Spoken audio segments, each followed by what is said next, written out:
Manu, Minos, Mises, Moses. And as far as the Ten Commandments, they are taken outright from spell 125 in the Egyptian Book of the Dead. What the Book of the Dead phrased, "I have not stolen," became "Thou shalt not steal." "I have not killed," became "Thou shalt not kill." "I have not told lies," became "Thou shalt not bear false witness," and so forth.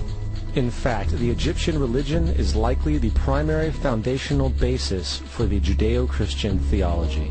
Baptism, afterlife, final judgment, virgin birth, death and resurrection, crucifixion, the Ark of the Covenant, circumcision, saviors, Holy Communion, Great Flood, Easter, Christmas, Passover, and many, many more are all attributes of Egyptian ideas long predating Christianity and Judaism. Justin Martyr, one of the first Christian historians and defenders, wrote, "When we say that he, Jesus Christ, our teacher, was produced without sexual union, was crucified and died and rose again and ascended into heaven, we propound nothing different from what you believe regarding those who you esteem sons of Jupiter." In a different writing, Justin Martyr said, "He was born of a virgin, except this in common with what you believe of Perseus." It's obvious that Justin and other early Christians knew how similar Christianity was to the pagan religions. However, Justin had a solution. As far as he was concerned, the devil did it. The devil had the foresight to come before Christ and create his characteristics in the pagan world. Fundamentalist Christianity, fascinating. These people actually believe the world is 12,000 years old. Swear to God. I actually asked one of these guys, okay, dinosaur fossils. He says, dinosaur fossils? God put those here to test our faith.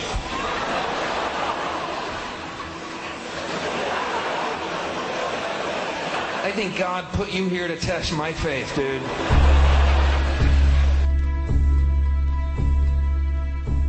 The Bible is nothing more than an astrotheological literary hybrid, just like nearly all religious myths before it.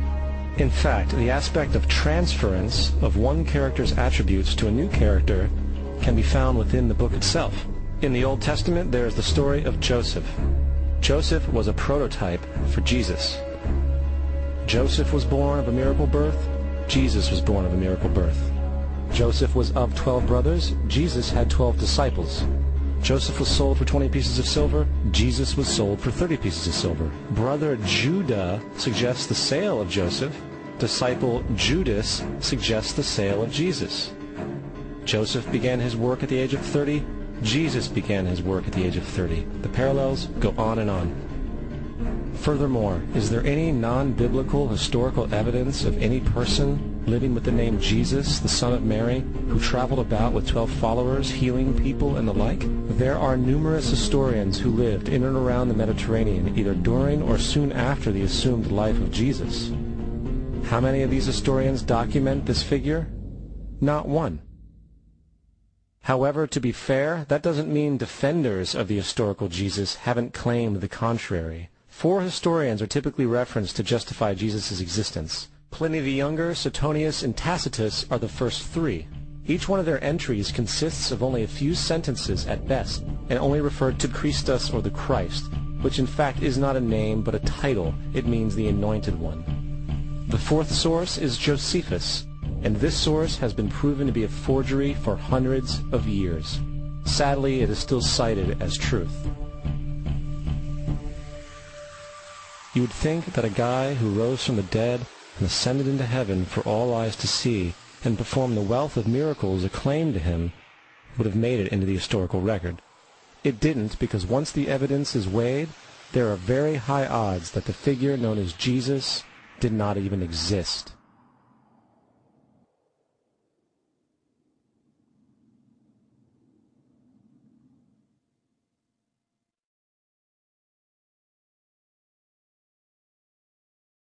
We don't want to be unkind, but we want to be factual.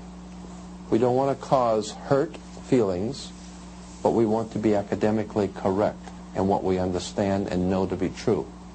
Christianity just is not based on truth. we find that Christianity was in fact nothing more than a Roman story, developed politically. The reality is, Jesus was the solar deity of the Gnostic Christian sect, and like all other pagan gods, he was a mythical figure. It was the political establishment that sought to historize the Jesus figure for social control. By 325 AD in Rome, Emperor Constantine convened the Council of Nicaea. It was during this meeting that the politically motivated Christian doctrines were established, and thus began a long history of Christian bloodshed and spiritual fraud. And for the next 1600 years, the Vatican maintained a political stranglehold on all of Europe, leading to such joyous periods as the Dark Ages, along with enlightening events such as the Crusades and the Inquisition.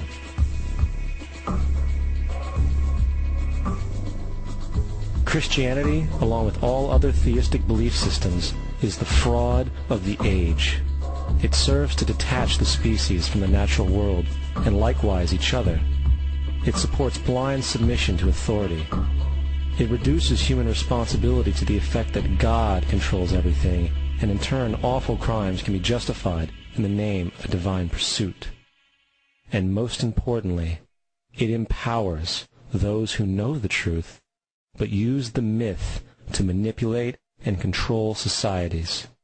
The religious myth is the most powerful device ever created, and serves as the psychological soil upon which other myths can flourish.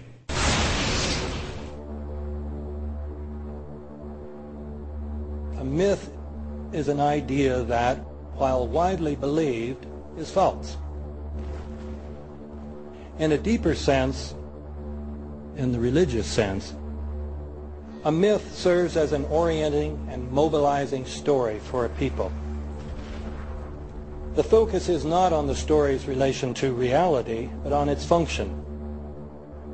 A story cannot function unless it is believed to be true in the community or the nation. It is not a matter of debate.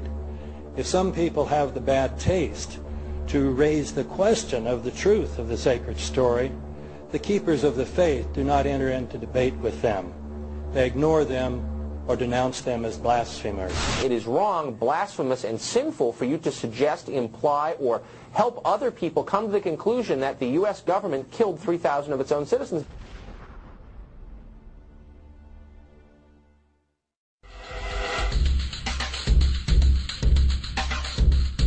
Because I got to tell you the truth, folks. I got to tell you the truth.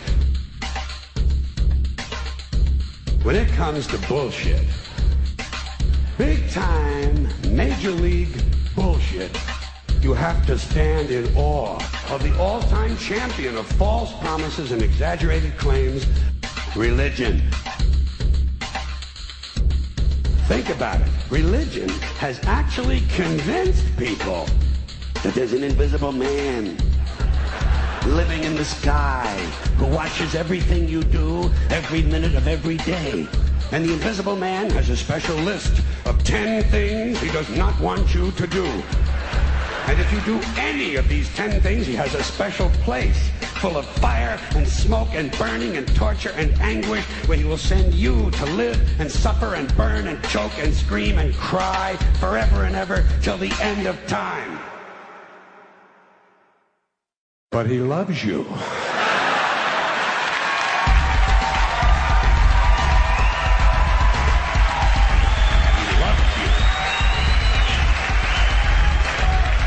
He loves you and he needs money. He always needs money. He's all powerful, all perfect, all knowing, and all wise. Somehow just can't handle money. Religion takes in billions of dollars. They pay no taxes, and they always need a little more. Now, you talk about a good bullshit story. Holy shit.